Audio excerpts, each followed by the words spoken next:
May lalaki sa Negros Occidental na kinailangang itali at ikulong ng sarili niyang pamilya matapos daw itong mawala sa sarili.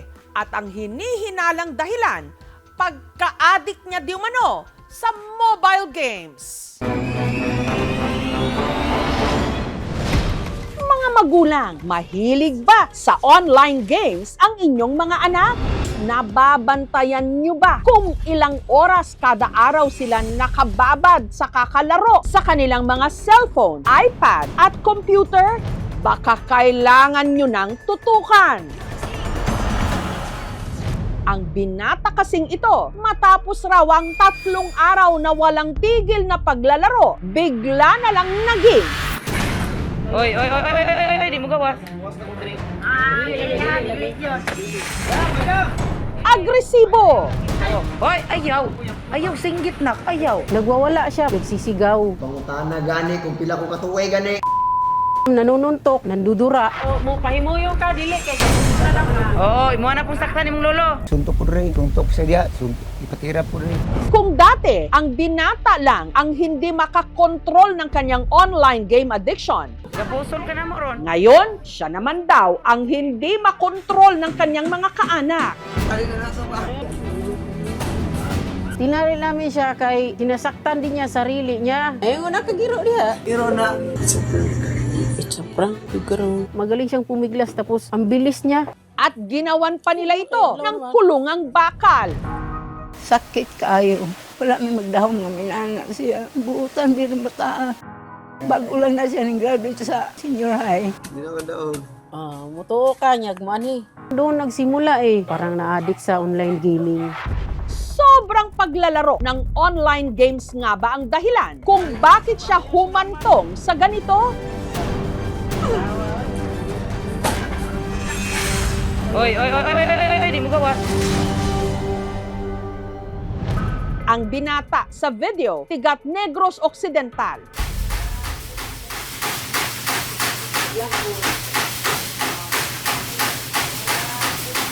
Itago natin siya sa pangalang Roy, 18 anyos. Nagsimula raw ang lahat nung nahilig sa paglalaro ng online game si Roy. Sabi niya na, ma, pwede ba akong suportahan man lang maglalaro ako ng online game? Kasi magaling ako dyan, ma. Ma, pagka once mamonetize ako dito, magkasahod ako, ma. Uuwi ka na kasi ako na yung magbibigay sa'yo ng pera, ma. At saka makapag-aral na rin ako, ma. Gusto niya makabili daw ng lupa para lipatan namin kasi nga ididemolish na kami dito. Nung birthday nito, niregaluhan siya ng kanyang nanay Eleni ng bagong cellphone. Gusto niya kasing maging content creator. Pag marami kang subscribe or views, kikita ka. Mula noon, sawa na raw na nakababad si Roy sa paglalaro hanggang napansin na lang nila ang unti-unting pagbabago sa kanyang ugali. Ayaw, pasagdai lang na siya magwala. Pasagdai lang. Oy, di mo gawas. Palagi na siyang galitin ba? Pansin rin namin, bilis siyang mapikon. Isa nga naming kaibigan, yung sinabihan siyang walang galaw sa laro, bigla siyang nagalit, muntik na sila magsuntukan. Hanggang umabot na nga raw sa puntong 3 araw nang walang babaan ng cellphone si Roy. Hindi na siya natutulog, hindi na kumakain. Nung nag-video call kasi kami, parang iba na siya parang pumayat na siya At ang pinaka-ikinabahala nila, si Roy, nagsimula na ring maging bayolente. Pag natatalo siya sa gaming na yun ba, pinupukpok niya yung ulo sa siminto. Ayaw, saktan yung lula. Tinak ko dayon. Hindi namin mapagsabihan kasi hindi na nakikinig, parang wala na sa sarili. Parang iba-iba na yung pinagsasabi niya Sabi niya, ma, ipapasyal kita sa New York pag mamonetize ito. Lagi kong sinasabi, itigil mo na yan. Kapusol ka na mo ron, sige. Hanggang umabot sa puntong nananakit na ito. Dili kay kapusol ka lang na. Oo, imo na pong saktan imong lolo. Suntok po rin, suntok sa diya, ipatira po rin. Igo po kuto-kuto. Natingalan Nakit na siya. Kaya itinali na nila ang kanyang mga kamay at paa. Ayun na kagiro diha. Pero na, Nung una, kinutuban daw silang baka gumagamit ng illegal na droga si Roy. sabi niya, nakatik siya sa marijuana. Kaya agad nilang ipinadrug test ito. Pero ang resulta, negative. Kaya hindi mawari ng pamilya kung bakit tila palala ng palala ang kanyang lagay. Oy, di mo gawas. Hanggang napagtanto nila na ang pagbabago sa ugali ni Roy dahil sa labis-labis nitong paglalaro ng mobile games. Parang na-addict sa online gaming. Sobrang nagsisisi. Kasi sabi ko na ako ang dahilan kung bakit nangyari sa'yo yan. Sana hindi ko na lang kayo binila ng cellphone.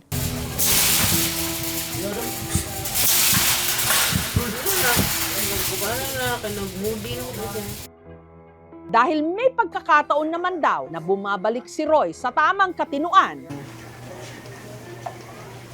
pinapakawalan siya ng kanyang tiyahin na si Elva.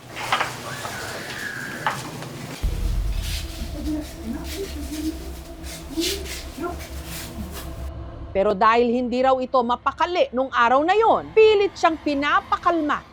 Tulong kami. Hindi pwedeng isa po, ma'am, kasi malakas po siya, ma'am. Hindi po kami nabibigay ng kumpiyansa, ma'am, dahil nabugbog na po kami. Malikot siya, tumatakbo. Mahirap po, ma'am, kasi mga pangailangan namin sa araw-araw, hindi namin magawa dahil nagbabantay kami sa kanya. Hindi naman po kayang iwan, ma'am. Sinaawa din kami. Wild na siya, nilalagay namin dito. At least hindi namin natatali, bahala na siya dyan kung anong gagawin niya. Binabantayan lang namin. Ito yung mga tinatali namin sa tuwing nagwawala siya. Mga po ito, yung mga scarf, kurtina. Pero hindi naman yung tali na talagang mahigpit. Maya-maya pa,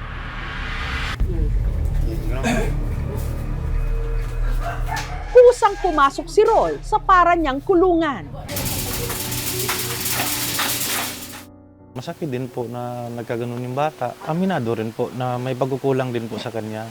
Hindi pa man ipinapanganak daw si Roy, wala nang ugnayan ang kanyang mga magulang. Sa hirap po talaga. Nagtatricycle driver lang po ako.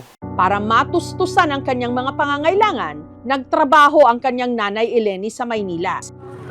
Mabait na bata naman yun, masunurin. Hindi siya pala sagot. Pagka napagalitan siya o pagka napagsabihan, nakikinig lang siya. Hanggang nalulung ng araw ito sa online games. Oy, oy, oy, oy, oy, oy, di mo gawas. Na umabot sa puntong tila nawala ito sa kanyang sarili. Nung nabalitaan ni Eleni ang nangyari sa kanyang anak, agad siyang umuwi ng Negros. Nadudurog talaga ako, sir. Kasi sayang, bata pa siya. Tsaka syempre, marami pa yung mga pangarap. Masakit bilang isang nanay na nakikita yung anak ko. Na ganun. Para matugunan ang kalagayan ni Roy, dinala siya sa isang psychiatrist. He was initially diagnosed to be suffering from brief psychotic disorder. May inisyo si Doc na gamot para makatulog, kumakalma siya.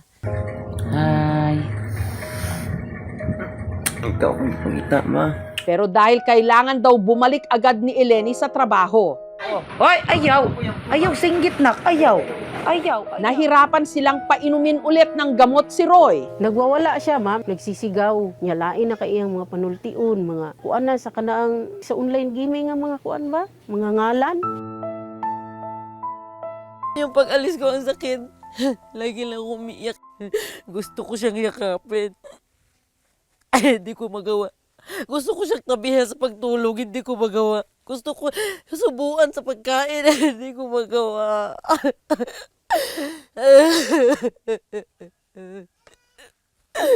Malayo ko sa ano ko. Nitong Huwebes, bumisita ang tatay ni Roy, si Donald. Sino yan? Nung makita siya ng kanyang anak, lumiwanag ang mukha nito. Manakit ka? Ayaw, panakit. Hindi nga ba sa hindi ko nagpaprisa. Ayaw lang uguan ah. Mudagan mo ka sa guwagod. Relax lang. Pinalabas nila si Roy sa kanyang kulungan. Yun nga lang, bigla itong tumakbo.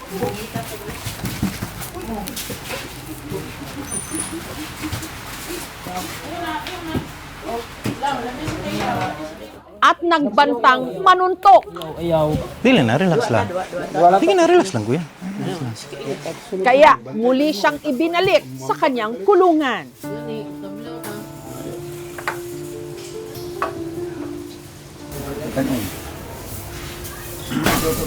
Masakit din po na nasa loob siya.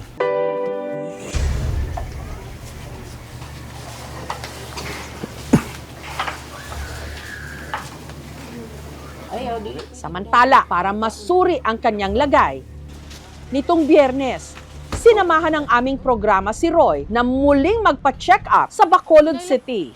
Si Roy, posibleng may schizophreniform disorder, kondisyon sa pag-iisip ng tao na nakararanas ng hallucinations at delusions. Posible pong namana niya yung kanyang mental illness. Sa kanilang family na may mental illness din, na-trigger po yung kanyang condition kasi hindi po maganda yung lifestyle niya. Sa paglalaro niya ng online games, napabayaan niya ang kanyang sarili, napabayaan niya ng kumain. What they need is treatment. Pag tinali mo yan, hindi magagamot yung kanilang illness. Nirefer ko na sa hospital para siya ma-admit. Nabigla kasi ako eh.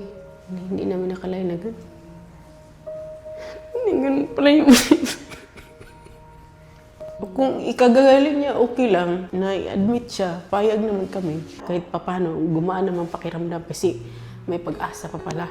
Nagagaling siya. Sa ngayon, hindi kami talaga pwedeng sumuko. Hanggang sa gumagaling siya ba?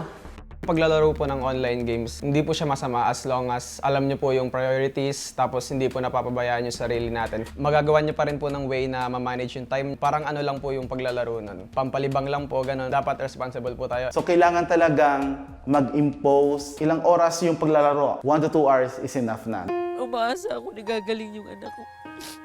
Gusto ko sabihin sa kanya, mahal na mahal ko siya. Kisa mama may dali. Agoy, kalami. Sana matulungan niyo yung anak ko. Nagumaling po siya.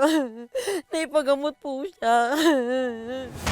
Hindi bangat ang alinmang sobra nagiging addiction. Oy, di mo gawas. Kaya mapanganib.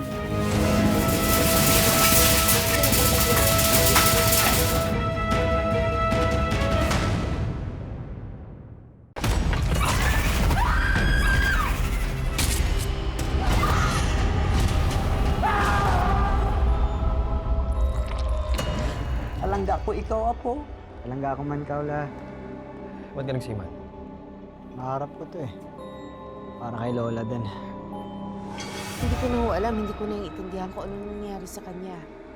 Makakasiguro kayong gagawin namin ng lahat para sa kanya. Wala ka ba talaga nakita, Arner? Wala ka narinig? May gumagala na berbalang dito sa atin.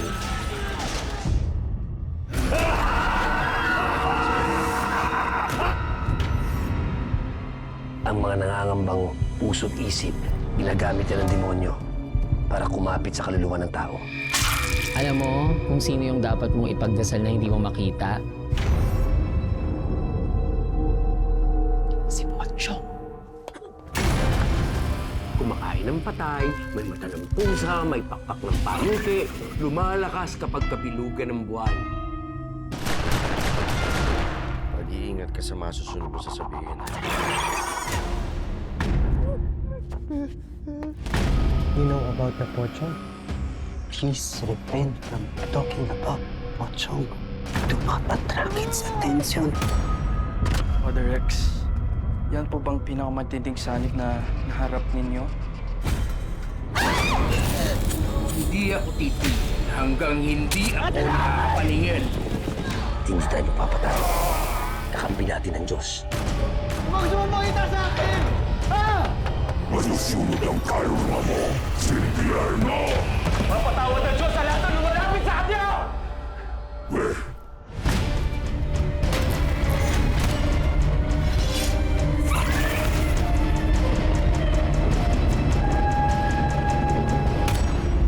Ito po si Jessica Soho at ito ang Gabi ng Lagim.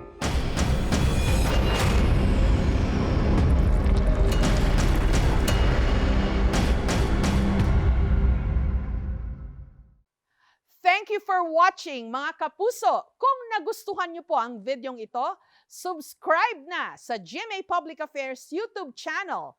And don't forget to hit the bell button for our latest updates.